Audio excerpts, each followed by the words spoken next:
सभी साथियों को नमस्कार। सभी लोग स्वस्थ और मस्त हों, अपनी पढ़ाई ठीक से कर रहे हों। तो आइए, आज की क्लास में आपका स्वागत है। आज हम जो क्लास लेके आए हैं वो है उत्तर वैदिक काल की आर्थिक व्यवस्था। तो आज हम लोग पढ़ेंगे उत्तर वैदिक कालीन आर्थिक व्यवस्था।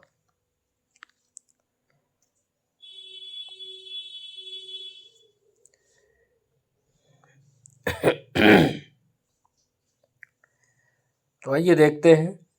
कृषि और पशुपालन अब भी आर्थिक जीवन का मुख्य आधार था। तो उत्तर वैदिक काल में कृषि और पशुपालन जो है जीवन का, आर्थिक जीवन का जो है मुख्य आधार था। शतपथ ब्राह्मण में कृषि की 4 क्रियाओं का उल्लेख मिलता है, जिसमें जुताई, बुआई, कटाई और मड़ाई का उल्लेख मिलता है शतपथ ब्राह्मण में। काठक संहिता में 24 बैलों द्वारा खींचे जाने वाले हलों का उल्लेख मिलता है। तो काठक संहिता में 24 बैलों द्वारा खींचे जाने वाले हलों का उल्लेख मिलता है।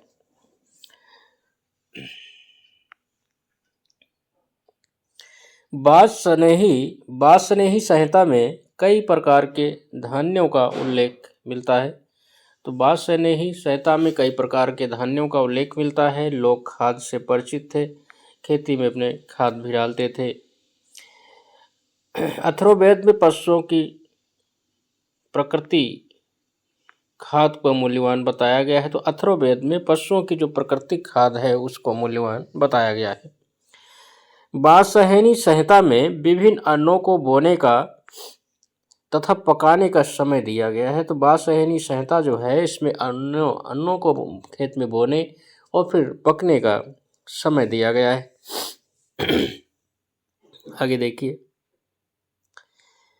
यजुर्वेद में व्रीहि धान, यव जौ, माड़ उड़द, मुदंग मूंग, गोधूम गेहूँ, मंसूर आदि अनाजों का वर्णन मिलता है। तो यजुर्वेद में व्रीहि धान का, यव जौ का, माड़ उड़द का, मुदंग मूंग का और गोधूम गेहूँ मंसूर अनाजों का वर्णन जो है यजुर्वेद में मिलता है। ऋग्वैदिक लोग जौ यव पैदा करते थे, परंतु इस काल में मुख्य फसल जो है धान और गेहूं हो गई थी। तो ऋग्वैदिक काल में जो लोग हैं जौ को जो है ज़्यादा पैदा करते थे। लेकिन जब उत्तर वैदिक काल आता है तो उत्तर वैदिक काल में धान और गेहूं से भी परिचित हो गया था और ये मुख्य फसल बन गई थी। तो उत्तर वैदिक कालीन मुख्य फसल धान और गेहूं था। आगे देखिए, तैत्रीय उपनिषद जो है, तैत्रीय उपनिषद में अन्न को ब्रह्म तथा यजुर्वेद में हल को शीर कहा गया है। तो तैत्रीय उपनिषद में अन्न को ब्रह्म, यजुर्वेद में हल को शीर कहा गया है। अथर्ववेद के विवरण के अनुसार सर्वप्रथम पृथ्वी बैन ने हल और कृषि को जन्म दिया।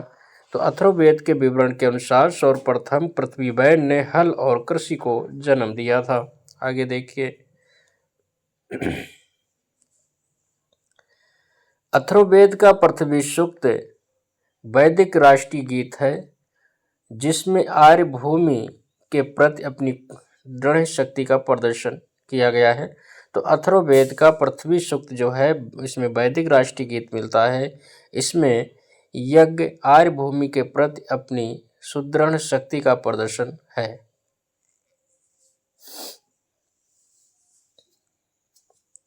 तो अथर्ववेद का जो पृथ्वी सूक्त है इसमें वैदिक राष्ट्रीय गीत है और जिसमें इस आर्य भूमि के प्रति जो है अपनी सुदृढ़ शक्ति का प्रदर्शन मिलता है पृथ्वी सूक्त में। आगे देखिए, अथर्ववेद में मवेशियों की वृद्धि के लिए प्रार्थना की गई है। तो अथर्ववेद में जो है मवेशियों की वृद्धि के लिए प्रार्थना मिलती है। उत्तर वैदिक काल के लोग जो है 4 प्रकार के बर्तनों का प्रयोग करते थे। तो उत्तर वैदिक काल के लोग 4 प्रकार के बर्तनों का, बर्तन जिन्हें मृत भांड कहते हैं, का प्रयोग करते थे। काले और लाल मृत भांड होते थे, काले रंग के भांड होते थे, चित्रित धूसर मृत भांड होते थे और लाल भांड होते थे। तो 4 प्रकार के मृत भांडों बर्तनों से परिचित थे, काले और लाल भांड, काले रंग के भांड, चित्रित धूसर भांड और लाल भांड होते थे। आगे देखिए, उत्तर वैदिक काल के लोग लाल मृद भांड सबसे अधिक प्रचलित था, जबकि धूसर चित्रित मृद भांड जो है इस युग की विशेषता थी। तो उत्तर वैदिक काल के लोग जो है लाल मृद भांड का प्रयोग ज्यादा करते थे, लेकिन इस काल की विशेषता थी कि चित्रित धूसर मृद भांड भी प्रयोग किए जाते थे, जिसमें चित्र बने होते थे। आगे देखिए, अथर्ववेद में गाय के प्रति सम्मान का उल्लेख मिलता है। गोवध करने वाले को मृत्युदंड का विधान था यज्ञों के अतिरिक्त। तो अथर्ववेद में गाय के प्रति सम्मान का उल्लेख मिलता है। गोवध करने वाले के लिए मृत्युदंड का विधान था यज्ञों को छोड़कर। उत्तर वैदिक काल में यज्ञ का अनुष्ठान अधिक बढ़ गया था, तो उत्तर वैदिक काल में यज्ञों का अनुष्ठान बढ़ गया था। उत्तर वैदिक काल में ही उत्तर भारत में लोहे का प्रचार हुआ था, तो उत्तर वैदिक काल में ही उत्तर भारत में लोहे का प्रचार होता है। आगे देखिए, कृषि के अतिरिक्त विभिन्न प्रकार के शिल्पों का उदय भी जो उत्तर वैदिक अर्थव्यवस्था की विशेषता थी। तो कृषि के अतिरिक्त विभिन्न प्रकार के शिल्पों का उदय भी उत्तर वैदिक काल की या उत्तर वैदिक अर्थव्यवस्था की विशेषता थी। श्रेष्ठिन जो है, श्रेष्ठिन ये श्रेणी का प्रधान व्यापारी होता था। तो श्रेष्ठिन जो है श्रेणी का प्रधान व्यापारी होता था उत्तर वैदिक काल में। तैतृय संहिता में ऋण के लिए कुशीद शब्द मिलता है। तो जो तृतीय संहिता है इसमें ऋण के लिए कुशीद शब्द का प्रयोग किया गया है। शतपथ ब्राह्मण में उधार देने के लिए कुशीदिन शब्द का प्रयोग मिलता है। तो शतपथ ब्राह्मण में उधार देने वाले व्यक्ति को कुशीदिन कहा गया है। आगे देखिएगा, वात्स्यायनी संहिता तैतृय ब्राह्मण में भी विभिन्न प्रकार के व्यवसायियों की एक लंबी सूची मिलती है। तो वात्स्यायनी संहिता और तैतृय ब्राह्मण में विभिन्न प्रकार के व्यवसायियों की एक लंबी सूची मिलती है। तो व्यवसायियों की लंबी सूची वात्स्यायनी संहिता और तैतृय ब्राह्मण में मिलती है। निष्क क्या था? निष्क सोने का सिक्का था। निष्क आभूषण भी था जो वैदिक काल में गले में धारण किया जाता था। निष्क सोने का सिक्का भी था। शतमान चांदी का सिक्का होता था। पाद कृषण अधिमाप की भिन्न भिन्न इकाइयां थी। तो उत्तर वैदिक काल में निष्क जो है सोने का सिक्का था, शतमान चांदी का सिक्का था, पाद कृषण अधिमाप की भिन्न भिन्न इकाइयां थी। बांट की मुख्य इकाइयां जो है बरसल और रतिका गुंजा थी। जो बांट की मुख्य इकाइयां थी कृषण थी, रतिका थी, गुंजा, ये बांट की मुख्य मापक इकाइयां थी। बांट पद्धति में रतिका का जो है महत्वपूर्ण स्थान था और साहित्य में इसे तुला बीज कहा गया है। तो बांट पद्धति में जो है रतिका का जो महत्वपूर्ण स्थान था और साहित्य में इसे तुला बीज कहा गया है। सिक्कों का नियमित प्रचलन नहीं था, व्यापार वस्तु विनिमय द्वारा होता था। तो उत्तर वैदिक काल में सिक्कों का नियमित प्रचलन नहीं था और विनिमय वस्तु विनिमय द्वारा होता था। जो व्यापार था वह वस्तु विनिमय द्वारा होता था। शतपथ ब्राह्मण में पूर्वी तथा पश्चिमी समुद्रों का उल्लेख मिलता है। जो शतपथ ब्राह्मण है इसमें पूर्वी और पश्चिमी समुद्रों का उल्लेख मिलता है। वात्स्यायनी संहिता में 100 डांडों वाले जलपोतों का उल्लेख मिलता है। तो वात्स्यायनी संहिता जो है इसमें 100 डांडों वाले जलपोतों का उल्लेख मिलता है। अथर्ववेद में चांदी का उल्लेख मिलता है। तो जो अथर्ववेद है इसमें चांदी का उल्लेख मिलता है। तो अथर्ववेद ग्रंथ ऋग्वेद में जो है चांदी का उल्लेख मिलता है। सबसे बड़ा और सर्वाधिक लौह पुंज अंतर्जिखेड़ा उत्तर प्रदेश से मिला है और यहाँ से हंसिये के अवशेष, जौ, चावल और गेहूं के प्रमाण मिले हैं जो उत्तर वैदिक कालीन है। उत्तर वैदिक साहित्य में लोहे का कृष्ण अय्यस, उत्तर वैदिक साहित्य में लोहे को कृष्ण अय्यस कहा गया है। तो उत्तर वैदिक काल में लोहे को जो है कृष्ण अय्यस कहा गया है। तो ये थी उत्तर वैदिक कालीन आर्थिक व्यवस्था। और इसके बाद हम लोग देखते हैं उत्तर वैदिक कालीन धार्मिक व्यवस्था।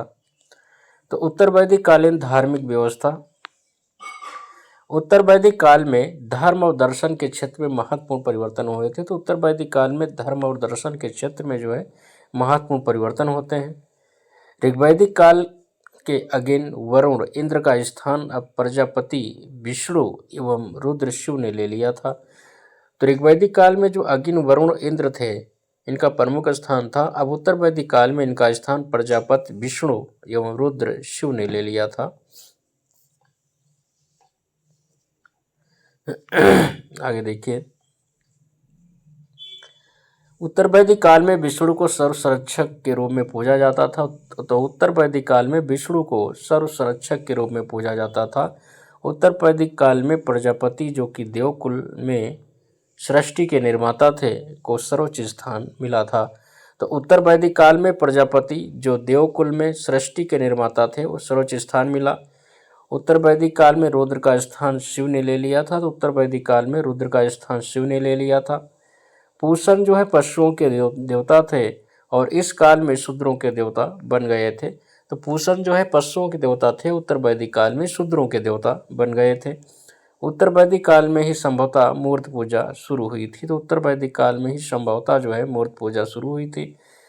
श्वेताश्वर उपनिषद रुद्र देवता को समर्पित है और जिसमें उनका शिव के रूप में वर्णन किया गया है।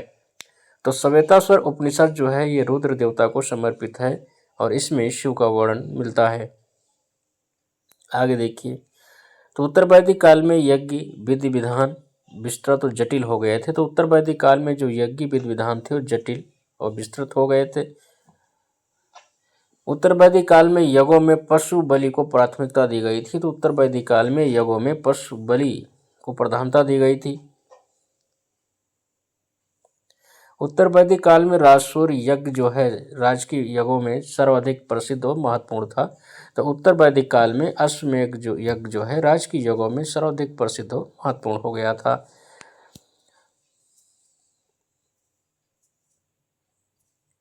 इसके अलावा राजसूय, अवाजपेयी और अश्वमेध महायज्ञ होती थी। अन्य प्रकार के यज्ञों में जैसे अग्निष्ठोम, दर्श और पूर्णमास यज्ञ, चतुर्मास यज्ञ, अग्रियण, निरूढ़, पशुबंध यज्ञ, सौत्रामणि और पृथपिंड, षोडशी, अतिरात्र, पुष्यमेघ इस प्रकार की यज्ञों का उल्लेख मिलता है उत्तर वैदिक काल में। आगे देखिए, तो राजकुल के व्यक्तियों द्वारा किए जाने वाले यज्ञ को महायज्ञ की श्रेणी में रखा जाता था। तो राजकुल के व्यक्तियों द्वारा किए जाने वाले यज्ञ को महायज्ञ की श्रेणी में रखा जाता था। यज्ञों के संपादन में 17 पुरोहितों की आवश्यकता होती थी। जो यज्ञों का संपादन होता था इसमें 17 पुरोहितों की आवश्यकता होती थी। अब यज्ञों के विषय में समझ लेते हैं। राजसूय यज्ञ, राजसूय यज्ञ ये राज्याभिषेक के समय राजाओं द्वारा की जाती थी। तो राजसूय यज्ञ राजा के सिंहासन रोहण से संबंधित होती थी। तो राजसूय यज्ञ जो है राजा के सिंहासन रोहण से संबंधित थी।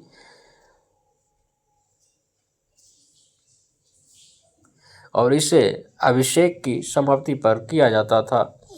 राजसूय यज्ञ 1 वर्ष तक चलता था और इस यज्ञ को संपन्न कराने वाले पुरोहित को 24,000 गायें दान में दी जाती थी। तो राजसूय यज्ञ को संपन्न कराने वाले पुरोहित को 24,000 गायें दान में दी जाती थी। राजसूय यज्ञ का सर्वप्रथम उल्लेख ऐत्री ब्राह्मण में मिलता है। तो राजसूय यज्ञ का सर्वप्रथम उल्लेख कहाँ मिलता है? ऐत्री ब्राह्मण में मिलता है। राजसूय यज्ञ के दौरान राजा रतनियों के घर जाता था। तो राजसूय यज्ञ के दौरान राजा रतनियों के घर जाता था। यह यज्ञ के संबंध में महत्वपूर्ण बातें थी। अब देखते हैं अश्वमेध यज्ञ। तो अश्वमेध यज्ञ जो है इसे सार्वभौम सत्ता का प्रतीक कहा गया है। तो सार्वभौम सत्ता का प्रतीक जो है अश्वमेध यज्ञ को कहा गया है। अश्वमेध शब्द का जो शाब्दिक अर्थ है मतलब घोड़े की बलि है। यह साम्राज्य विस्तार हेतु किया जाने वाला यज्ञ था। तो अश्वमेध यज्ञ जो है साम्राज्य विस्तार के लिए किया जाने वाला यज्ञ था। तो साम्राज्य विस्तार से संबंधित यज्ञ क्या था? अश्वमेध यज्ञ था। इस यज्ञ में एक घोड़ा 1 वर्ष के लिए स्वतंत्र विचरण के लिए छोड़ दिया जाता था। यह घोड़ा जहाँ तक विचरण करता था वहाँ तक राजा का आधिपत्य समझ लिया जाता था। चुने हुए 400 योद्धा मार्ग में घोड़े की रक्षा करते थे। वर्ष समाप्त होने के साथ ही उस घोड़े को राजधानी लाकर बलि दी जाती थी और यह यज्ञ 3 दिनों तक चलता था। इसमें 600 पशुओं की हत्या कर दी जाती थी। तो इस प्रकार से अश्वमेध यज्ञ को संपन्न किया जाता था। आगे देखिए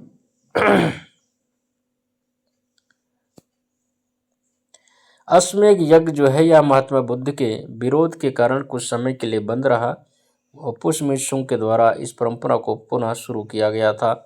तो अश्वमेध यज्ञ जो है महात्मा बुद्ध के विरोध के कारण कुछ समय तक बंद रहा और पुष्यमित्र शुंग के द्वारा इस परंपरा को पुनः जो है जारी किया गया। आगे देखिए अगली है वाजपेयी यज्ञ। तो वाजपेयी का शाब्दिक अर्थ है शक्ति का पान। तो वाजपेयी का शाब्दिक अर्थ क्या है? शक्ति का पान। यह शौर्य प्रदर्शन व प्रजा के मनोरंजनार्थ किया जाता था।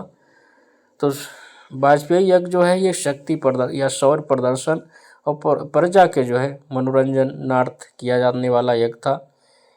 यह यज्ञ जो है 17 दिन चलता था। जो वाजपेयी यज्ञ है यह 17 दिन चलता था और इस यज्ञ में राजा रथों की दौड़ का आयोजन करता था।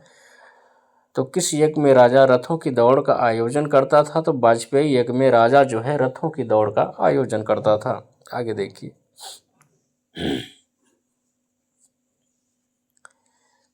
अग्निष्टोम यज्ञ। तो अग्निष्टोम यज्ञ जो है यह देवताओं को प्रसन्न करने हेतु अग्नि को पशु बलि दिया जाने वाला यज्ञ था।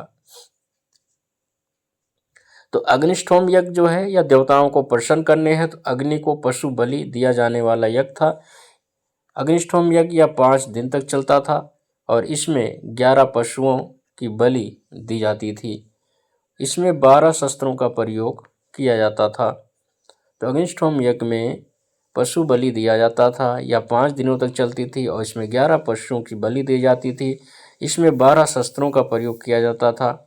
इस यज्ञ के पूर्व यागिक को और उसकी पत्नी को 1 वर्ष तक सात्विक जीवन व्यतीत करना पड़ता था और इसमें सोमरस पिया जाता था। तो जो अग्निष्टोम यज्ञ थी इसमें सोमरस पिया जाता था। इस यज्ञ को संपन्न कराने वाले व्यक्ति को 1 वर्ष पहले से व्यक्ति और उसकी पत्नी को 1 वर्ष पहले से जो है सात्विक जीवन व्यतीत करना पड़ता था। आगे देखिए पुरुष मेघ यज्ञ। तो जो पुरुष मेघ यज्ञ है यह 5 दिन तक चलता था। पुरुष मेघ यज्ञ 5 दिन तक चलता था। इसमें 11 अथवा 25 यूप निर्मित किए जाते थे। तो पुरुष मेघ यज्ञ में 5 दिन तक चलता था। इसमें 11 अथवा 25 यूप निर्मित किए जाते थे। इसमें पुरुष बलि का विधान था। इसमें क्या था? पुरुष बलि का विधान था जो ब्राह्मण या क्षत्रिय जाति का होता था। तो पुरुष मेघ यज्ञ इसमें पुरुष बलि का विधान था जो ब्राह्मण और क्षत्रिय जाति का होता था। इसमें सोम रस का अत्यंत घृणित और निंदनीय स्वरूप था। तो पुरुष मेघ यज्ञ में सोम रस का अत्यंत घृणित और निंदनीय स्वरूप था। इसमें सोम रस जो है बहुत गलत तरीके से बहुत ज़्यादा पिया जाता था। 5 दिन तक चलता था। 11 अथवा 25 यूप निर्मित किए जाते थे। पुरुष बलि का विधान था। तो पुरुष मेघ यज्ञ में पुरुष की बलि दी जाती थी जो ब्राह्मण या क्षत्रिय जाति का होता था। तो पुरुष मेघ यज्ञ में पुरुष बलि दी जाती थी जो ब्राह्मण या क्षत्रिय वंश का होता था और इसमें सोम रस का अत्यंत घृणित और निंदनीय स्वरूप था। आगे देखिए उपनिषद। तो उपनिषदों के विषय में जान लेते हैं। उत्तर वैदिक काल में क्या स्थिति थी। तो उत्तर वैदिक काल में बहुदेववाद और वासुदेव संप्रदाय एवं षड दर्शनों का बीजारोपण होता है।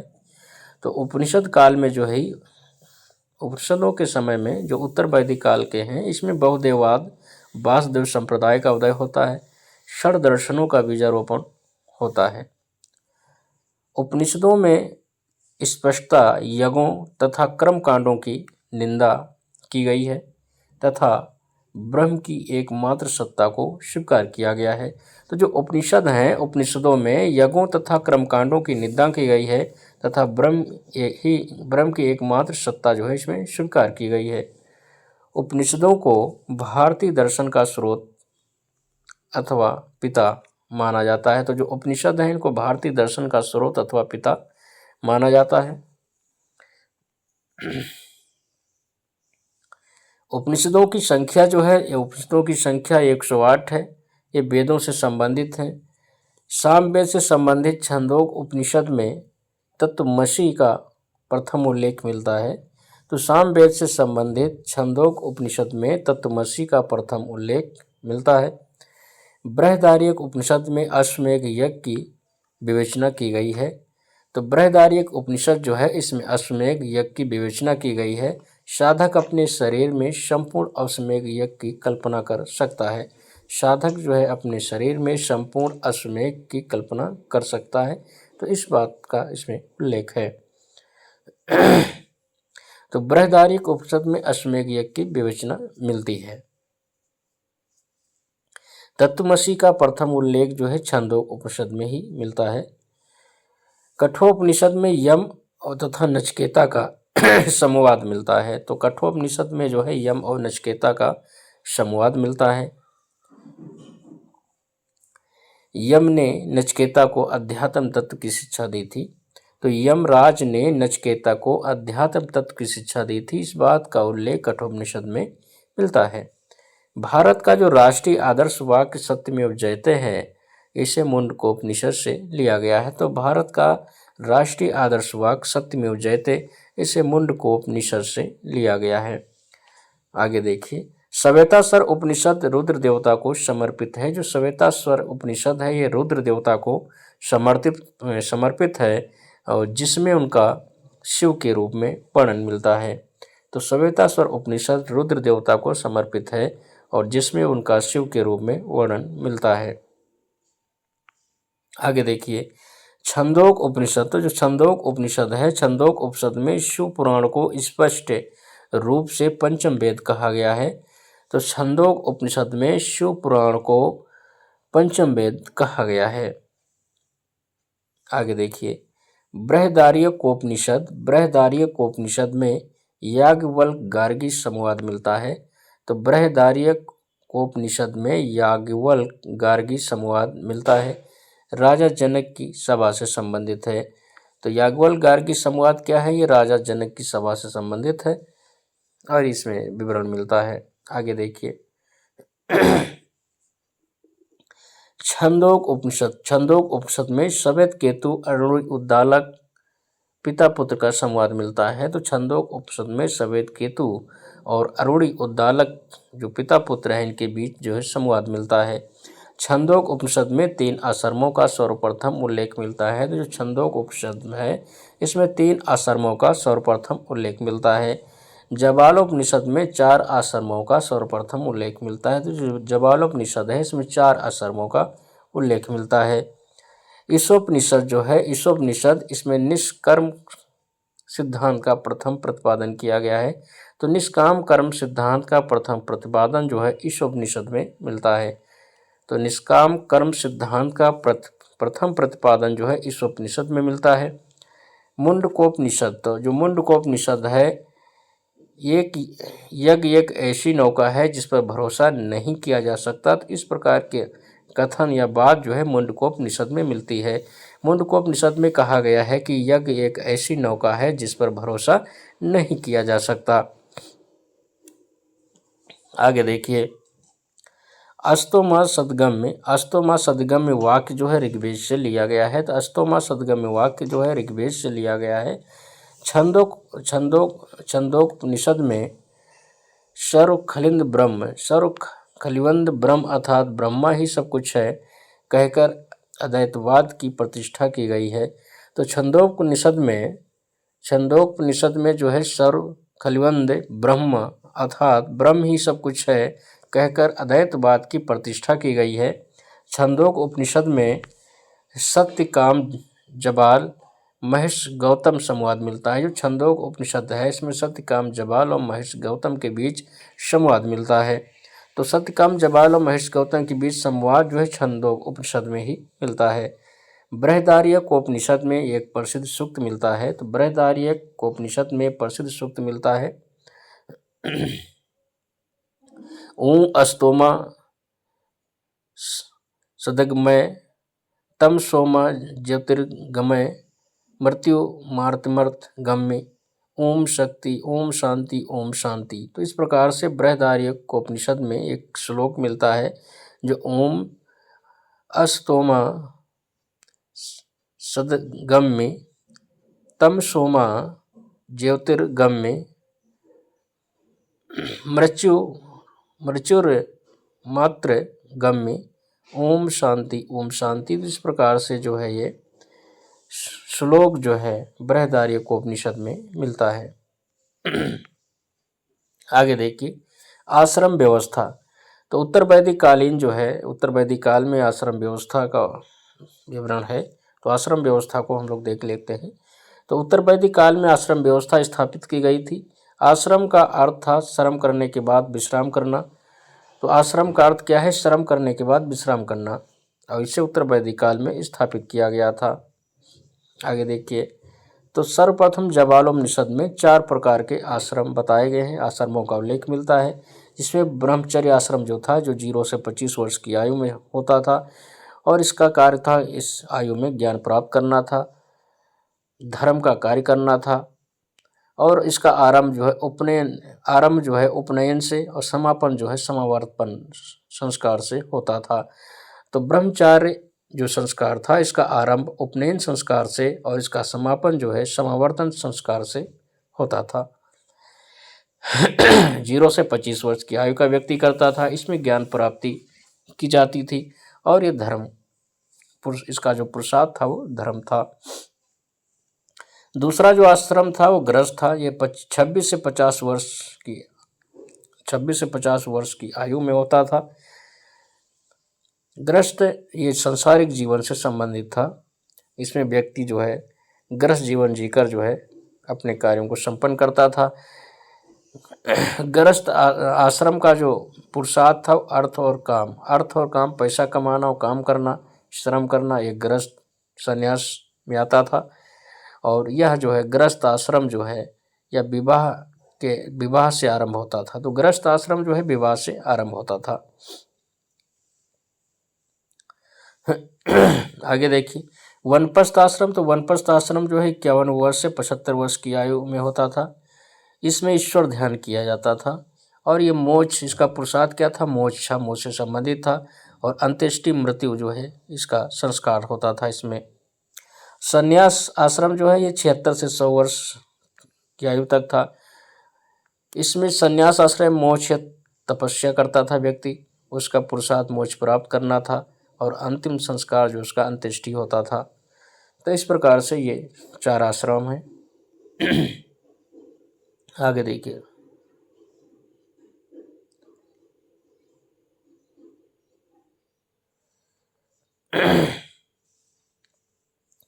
ब्रह्मचारी 2 प्रकार के थे, एक उपकुरवाण और एक नैष्ठिक।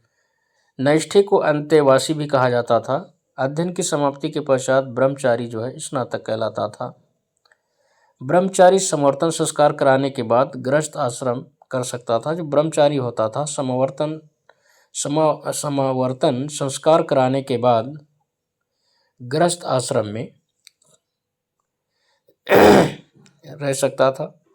ब्रह्मचारी आश्रम में रहने की अवधि प्रायः 12 वर्ष मानी गई है। तो जो ब्रह्मचारी आश्रम है तो ब्रह्मचारी आश्रम में रहने की जो अवधि है वो 12 वर्ष मानी जाती है। गृहस्थ आश्रम को सभी आश्रमों में श्रेष्ठ माना गया है और इसका आरंभ जो है विवाह संस्कार से होता था। इस आश्रम में व्यक्ति को पंच महायज्ञ, त्रिवर्ग मतलब 3 धर्म अर्थ काम करने होते थे। त्रिऋण से निवृत्त होना आवश्यक था। तो गृहस्थ आश्रम में व्यक्ति को पंच महायज्ञ करने होते थे, त्रिवर्ग धर्म अर्थ काम करना था और त्रिऋण 3 ऋणों से मुक्त होना था। तो जैसे त्रिऋण क्या है, तो त्रिऋण यह है जैसे देव ऋण करना होता था जिसमें यज्ञ करवाना जरूरी था, ऋषि ऋण विधि पूर्वक वेदों का अध्ययन करना था, पितृ ऋण पुत्र की उत्पत्ति करना था। तो ये 3 प्रकार के ऋण थे जो चुकाने होते थे गृहस्थ आश्रम में। पंच महायज्ञ, तो पंच महायज्ञ में क्या था, ये यज्ञ जो है लौकिक पारलौकिक सुख और शांति के लिए किए जाते थे जिसमें जो ब्रह्म यज्ञ था पठन पाठन या प्राचीन ऋषि के प्रति कृतज्ञता ज्ञापित करने के लिए था, देव यज्ञ था हवन द्वारा देवताओं की पूजा अर्चना करना था, पितृ यज्ञ था पितरों का तर्पण जल या भोजन द्वारा करना था, मनुष्य यज्ञ था आतिथ्य सत्कार द्वारा करना था, और भूत यज्ञ समझ जीवों के प्रति कृतज्ञता ज्ञापन के तौर पर जैसे चींटी पक्षी श्वानों आदि को भोजन देना था। तो इस प्रकार से 5 यज्ञ ब्रह्म यज्ञ देव यज्ञ प्रत्येक मनुष्य यज्ञ भूत यज्ञ को संपन्न कराना होता था। प्रमुख धार्मिक पुरोहित कौन कौन थे, जैसे होर्ता जो होता था, ये पुरोहित जो है ऋग्वेद का पाठ करने वाले को होर्ता पुरोहित कहा जाता था। उद्गाता जो थे सामवेद का गायन करने वाला पुरोहित होता था। अधर्यु जो है ये यजुर्वेद का मंत्रोच्चार करने वाला पुरोहित होता था। और ब्रह्मा जो है इन सभी यज्ञों को विधि पूर्वक संपन्न कराने वाला पुरोहित होता था और इसे अर्थवेद से संबंधित भी कहा जाता है। तो इस प्रकार से धार्मिक पुरोहित होते थे।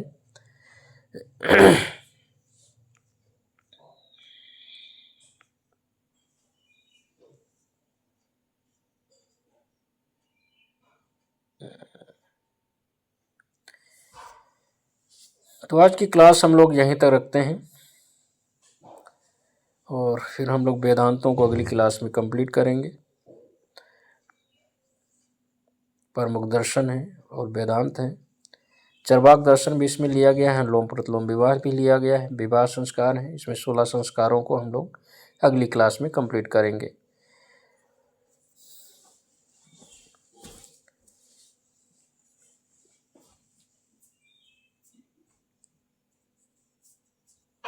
देखने के लिए धन्यवाद, मिलते हैं अगली क्लास में।